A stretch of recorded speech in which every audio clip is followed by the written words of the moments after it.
I grew up in the countryside, and in my family we've always had pet dogs. I spend many afternoons walking them through the woods and fields. But ever since I can remember, there's been a place nearby shrouded in secrecy. All I know about it is that inside there are laboratories where they test drugs and chemicals on dogs, and it's controlled by strict laws and voluntary Home Office guidelines. I'm not opposed to animal testing to advance medical science, but the worrying stories I've heard about this place make me want to find out what's really going on. So I've applied for a job inside.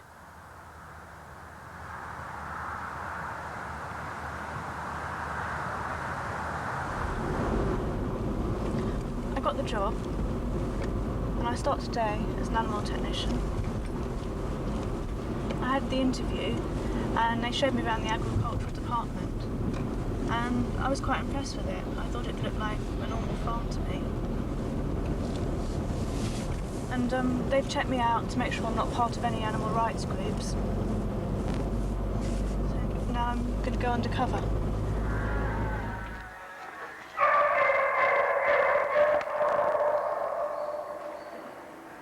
I hadn't really mentally prepared myself for dealing with the dogs, which I absolutely adore. But I got put straight in with them and looking after the puppies.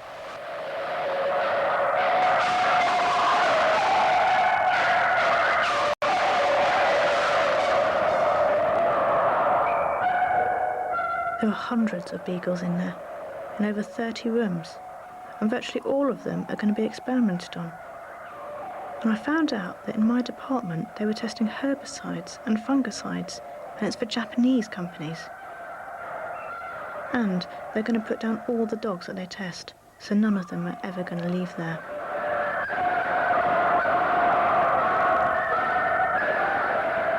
It was quite shocking really, because the little tiny puppies were just so excited and they really wanted your attention, and they're clawing at the bars, they're trying to get out. The older dogs, they were just right in the back of the pens, and they just had these big eyes looking at you.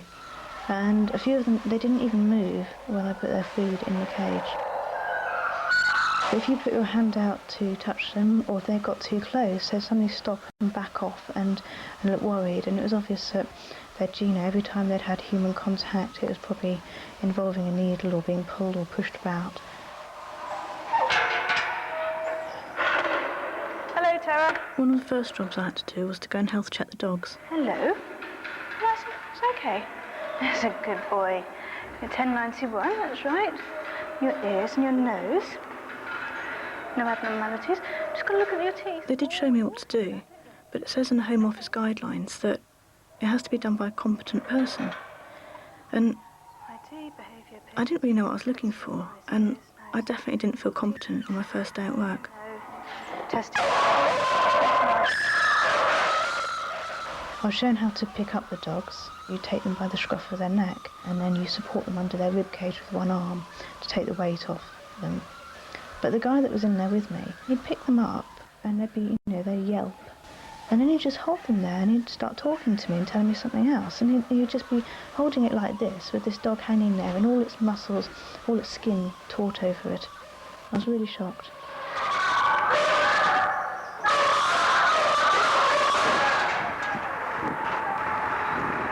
I was just so glad that my first day was over and I could get out of there. I just never realised there were just so many experiments of that sort going on. I think of these puppies in their concrete cages and how they're sort of craving for attention, and they're never going to see outside, they're never going to sort of play in grass, and they're never going to be, petted and loved by anybody. They're just basically going to be have herbicides forced down their throats or injected into their veins until they're put down, and they're never going to have a life. It's now coming up to the end of my first week, and today we had to go and pick up some new dogs from the quarantine unit. Is this one going in there too? They come from a breeding centre just down the road, where they're specifically bred for experiments. One more in there? Oh no, we have to do 2 loads. Yeah. 2 loads, do you reckon? Hello. Come on, you.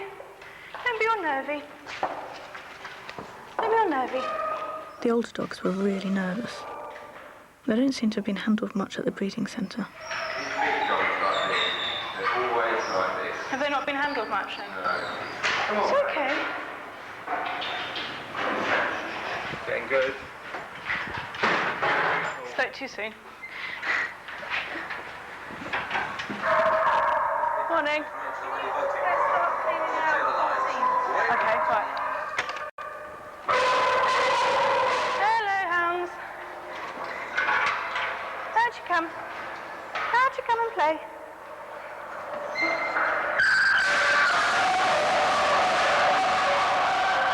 Today, I got stopped and told that the reason it was taking me so long to clean out the cages was because I was putting too much bedding in. I was putting 2 spadefuls of sawdust into each dog pen, and I've been told just to put 1 in, and it mustn't be piled up either. So these dogs have 1 spade of sawdust scattered over their pen, which is soiled, and nothing to actually sleep on, no bedding or anything, just on the concrete. Puppy! Come on! 1 spade of sawdust. That's all you're allowed. And in it goes. You're a sweetie. Yes, you are.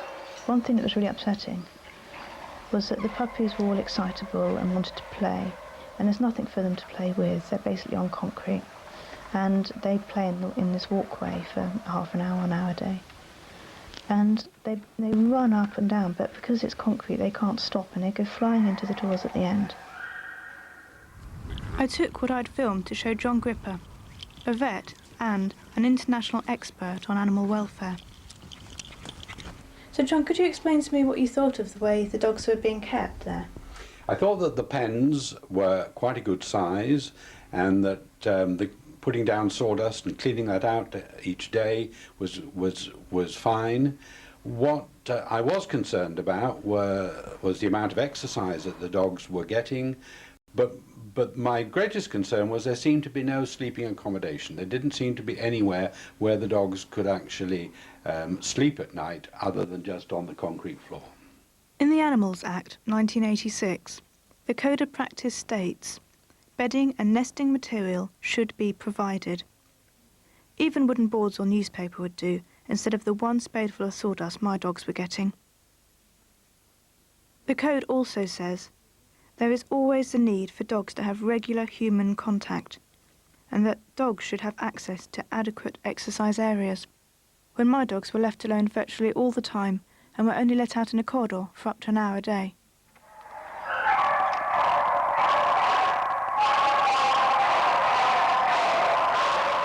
I'm now in my 2nd week, and I really need to find out more about these tests. Hello, you.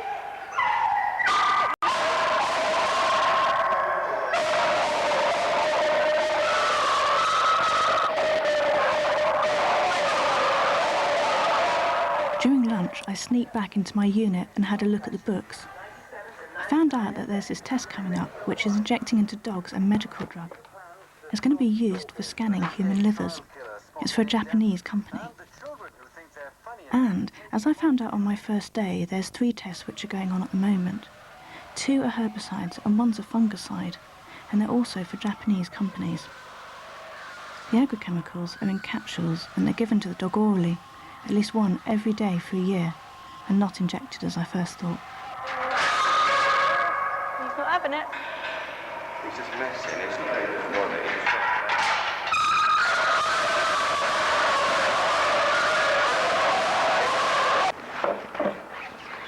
I couldn't believe it, because when I'm making up these capsules, they were taking shortcuts to make it easier for themselves.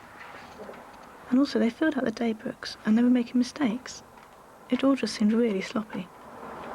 Do they often make you redo the doses? They often make you what? Redo the doses. We did yesterday. Because I made the doses up with the wrong decimal to the wrong decimal point. And Rob was just saying to us, oh, you got those done quick, now to go back up there and redo them. But the thing is trying to get them exactly on the number he wanted, and the only way you can do that is you might get one like that, but to get 7 like that when they're that small is near enough impossible. Then he stood here and watched me while I was doing them again. Oh, bastard. Typical, I couldn't even fiddle it then. That's not for tomorrow, it's today. It's 14th today. It is, it's my parents' wedding anniversary. Oh, what's it? It's done the book wrong, hasn't he? Even though he's not here, he can manage to do the book wrong.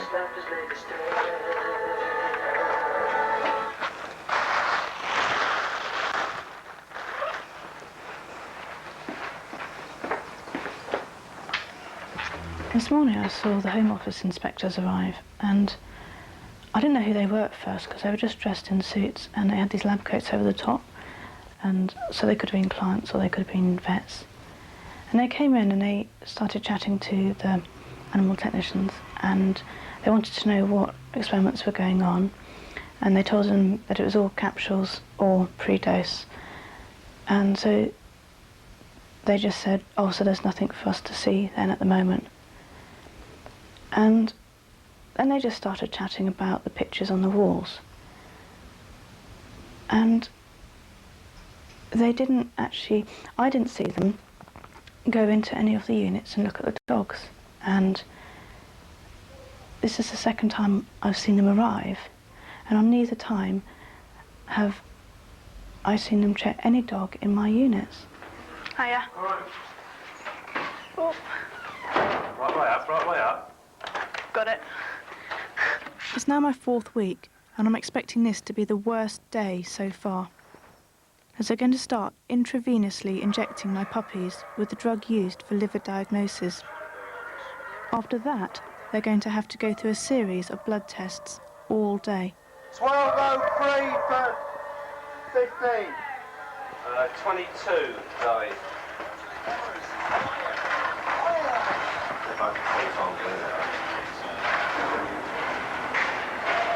Hello, it's little tiny one. Come here, sweetheart. Little ruggy-tailed. It started off with they had to go in a sling, and the drug was given intravenously into their front leg vein. And some of them threw up as it was being injected in. I don't know where this drug's going, Dog, but this needle's not pulling it. It's just in your vein. Is it really viscous, that stuff, then, too? It's like syrup. Sweetheart. Oh, God, dog, we was in there so well. Every dog had already gone through having the chemical injected into its vein, and then I had to go and collect them 9 more times to have blood samples taken throughout the day. Hello, sweetheart. You've had enough as well. You're such a good girl. It took them several times to find a vein, nearly every time, with the needle going backwards and forwards into the skin. And then once it was actually under the skin, they'd be poking around trying to find a vein for anything up to 30 seconds. Even the technicians were saying that these dogs were just too young for this kind of experiment. Good girl. Good girl. Shit. Can't find a vein. No, is the word. They're too young. They are either, aren't they? The dogs are too young. Too young, so the veins are too small. Right. Stay nice and still. Stay nice and still, sweetheart. That's a good girl. I don't know how to suggest you hold it. You really... See, it's got a horrible sunken neck. You always have a... The first dog I did, it bled quite a bit on its chest, and all its white fur around it was going bright red, and I got blood down my arm and on my hand. And this is 1605, yeah? Got her. No, it's No, not. it's No, not. it's not. 1600. Yeah, will do.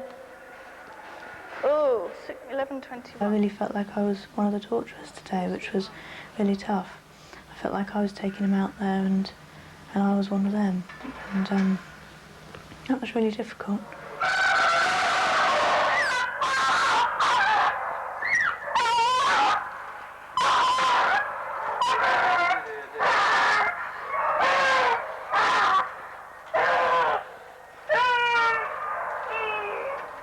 Having seen the footage, what do you think of the way the people handled the dogs? How did they deal with them?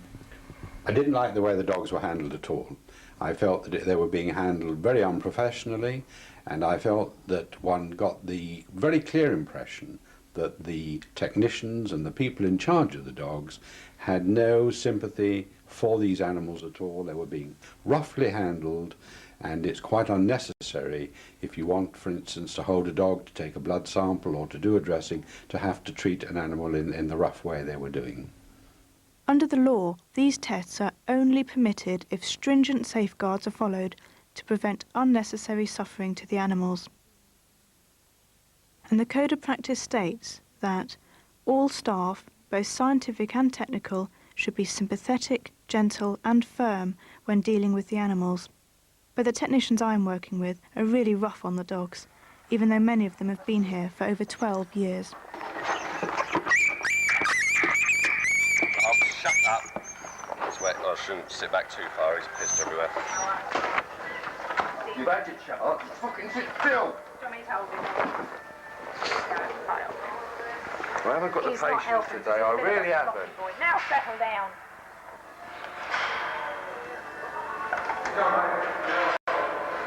Can't sit still there anyway.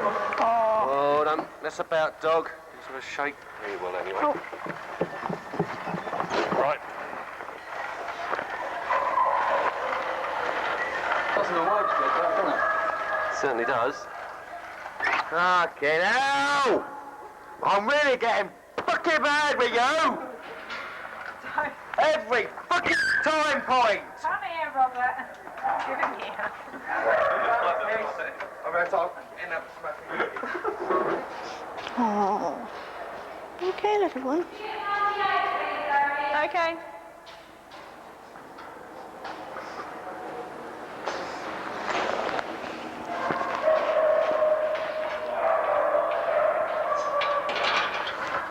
Right, we're ready then, Zoe. During the blood test, two guys just messed around the whole time, making it far more difficult and meaning that they had to put the needle in the dogs over and over again, even more than usual. Stop it! No, don't! You stop it! You're making it worse! We've not got a very good light in here, have we, Andrew? Can you see? Look I at can't the, see it, mate, no. That's if we sort of move past a little bit, No, don't. Hit something then. I've gone through it now. Andrew. Oh, Well, that worked, Andrew. You got him in the vein. Look, the vein's pumping, Andrew, there. You've got me all excited. I still find it incredibly ironic that they seem to think that they're animal lovers. It's quite a big part of their lives, their pets at home, in their conversation. And they don't seem to understand or see that in the day they're cruel to dogs, and when they go home they talk of themselves as animal lovers and play with their pets. I took the video evidence to a scientist, a specialist on medical research and animal testing, to see if the bad practice I had witnessed would affect the results. Well, from what I have seen, Zoe, it's clear that these tests are not being conducted to international standards of good laboratory practice. You can see that in the way the chemical doses are prepared, in the way that the blood samples are taken from the dogs, and in the record keeping. And these sloppy practices are going to make the results of dubious value. I'm now into my second month, and it's 2 weeks since the start of the tests. They're still injecting the puppies every day. That's a good hound. Play with your ear. Take your mind off it. Go the other leg. See, if you'd have sat still. When we were injecting the chemical into one of the puppies last week, the animal technician got very angry that the dog had moved and the needle came out. And so he just squirted the rest of the chemical into the bin. And then I took the dog back and put it back in its cage. He said to me, "You didn't see that." No. When they inject the dogs, the legs swell up, and the drug irritates the surrounding skin. Okay. Hello. The dogs are constantly monitored by a vet, but I can see the effect the drug is having on them. Oh, sweetheart. Oh, you're shaky, aren't you? You're all shaky, aren't you? I'm going to write that down. Yes. One has had to be put down already, and I found another one had excreted blood all over its cage.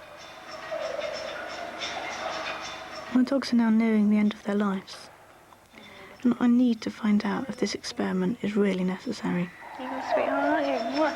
Yes, yeah. It's a little sweetheart you are. Mm. Do you understand why they repeated the dose so many times and to such high levels with these puppies?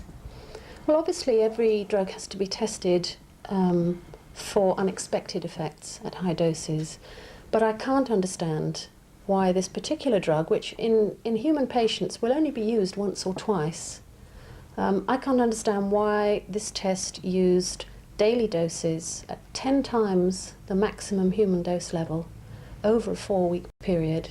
That seems excessive and unnecessary to me. Mm. In this case, this test's been done after the drug has already gone through 2 stages of clinical trials in human volunteers and human patients. So the drug company already knows what is the most effective dose to use and already knows from human studies what the likely short-term side effects are. I'm now in my 8th week, and my dogs are about to be put down, after 4 weeks of testing and another grueling day of blood tests. The hardest one was number 1612, which was my favourite. Sweetheart. I knew her character, and she was a really sweet hound that always wanted human contact. Somehow I felt it was going to be a relief for this puppy, but it seemed so terrible that she'd had to endure so much. They'd been injecting her with the chemical every day up to today. Hi. Is it okay to come in?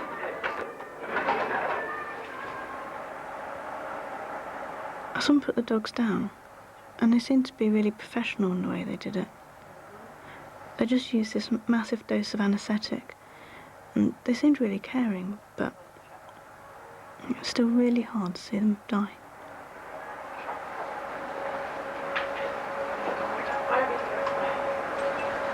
There's no bone marrow on these, are there? 231. 231. All right. Mm-hmm. Step this way.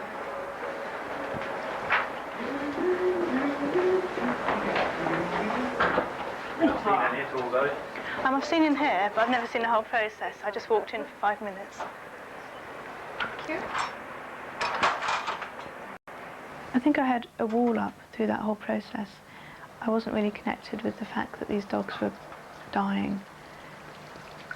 I basically was there to film, and it wasn't until the evening afterwards that it really sunk in that these dogs had seen their last moments with me there and had been put down, never having been outside and played, never having led normal lives for it at all. The company was asked to respond to the issues raised in this film. 604, I need It unreservedly refuted the allegations of cruelty by animal technicians and systematic breaches of the Animals Act and the Code of Practice. It said, "The company takes great care to ensure the effective training, the supervision and the regular assessment of those staff responsible for animal safety and welfare. The company also has permanent veterinary presence and has frequent surprise visits from the Home Office Animals Inspector. The company is confident that all staff involved in the safety and welfare of animals are caring and undertake their duties responsibly and with sensitivity. When asked why the tests involving blood samples and intravenous injections were necessary, when the drug had already been tested on humans, the company made no comment."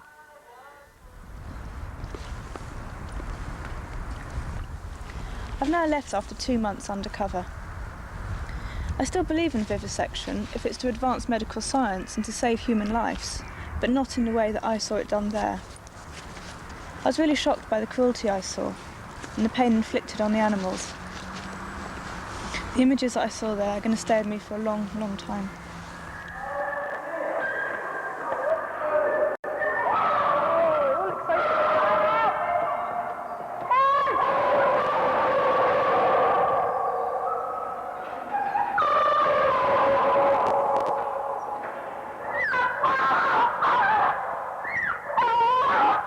If I hold that little leg there, really still.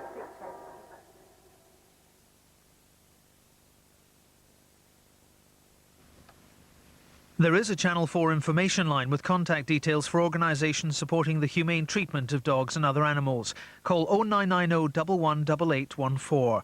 Lines are open 24 hours and calls will cost no more than 30 pence. That's 0990 118814. Want to be strictly kosher? Here's the inspector to...